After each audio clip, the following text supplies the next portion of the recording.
Видинското село Градец отбеляза традиционния си събор Илинден 2025. Събитието събра стотици жители и гости от близо и далеч, които почетоха дългогодишната традиция и се насладиха на празничната атмосфера. Организатори на програмата бяха кметството на населеното място и Народно читалище Просвета. Уважаеми съселяни и гости на най-хубавото село във Видинско село Градец, добре дошли на площада, където по традиция откриваме в този 1 августовски ден традиционния събор на нашето мило село. За мен е чест и удоволствие да ви поздравя по повод традиционния събор на село Градец Илинден 2025 година, или по-нашему Свети Илия. Това са дните, които връщат десетки грчани в родното село и посрещаме гости от близко и далеч. Отбелязването на такива празници показва, че дълбоките корени на традицията са мощен заряд за пребъдването на селото и прави хората необикновени.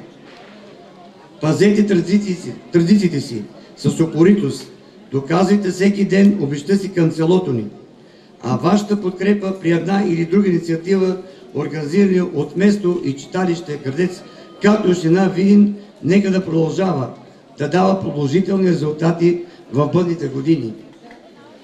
Промените своите делници с доброта, труд и обич. Место село Градец и Народно читалище Просвета, както и община Видин, работим заедно и ще продължаваме да работим за развитието на село Градец и нашия общ дом, община Видин. Нека свети пророк Илия да закрие всички именици, жители и гости на село Градец, а всеки наш ден да ни носи настроение и радост от сбъднати мечти, надежда и упование за по-голям просперитет. Обявявам традиционния събор на село Градец в дните 1, 2 и 3 август 2025 година за открит. Вие сте пример за това как с професионализъм и ентусиазъм организирате и провеждате традиционните празници в селото, каза в словото си заместник-кметът на община Видин Борислава Борисова, която бе официален гост на празника. Поздравявам ви за това, че десетки години съхранявате фолклорното богатство, народния ви край, предавате на идните поколения традициите и обичаите да ги спазвате и не спирате нито за миг да носите родното място в сърцето си и всеки ден да носите своя принос към него. Община Видин не спира да работи заедно с кметство Градец и читалище Просвета 1928 година по различни програми, национални и европейски.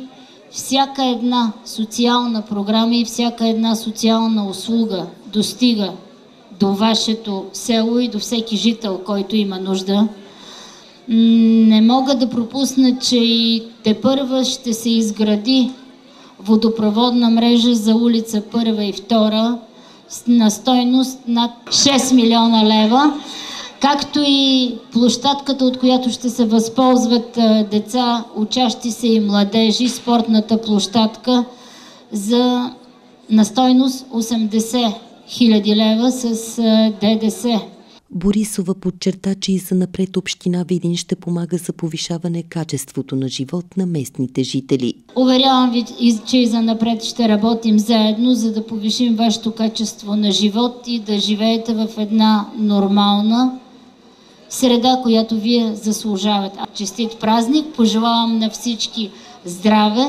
Нека във всеки дом цари мир и любов! Нека свети пророк Илия да закриля вас и вашите семейства. Честит празник и на добър час на събора! Минерален извор Сондата е сред приоритетите, които си поставя кметът на Градец Илия Томов. Според него това може да се превърне в важен ресурс за бъдещото развитие на селото и привличане на туристи. За село Градец има още неща ще се правят. Това е, което аз така съм определил като приоритет, минерален извор Сондата. Всичко е, така да се каже, на старт. Сега чакаме средства от правителството. Трябват за трите извора трябват някъде 16 милиона. Така че се надяваме правителството да отпусне тези така необходими пари, за да стане този сондаж, който аз от 2012 година говоря за това, което е много важно за нашето село. Само да ви кажа, че само нашия извор става водата за бутилиране и има лечебни свойства.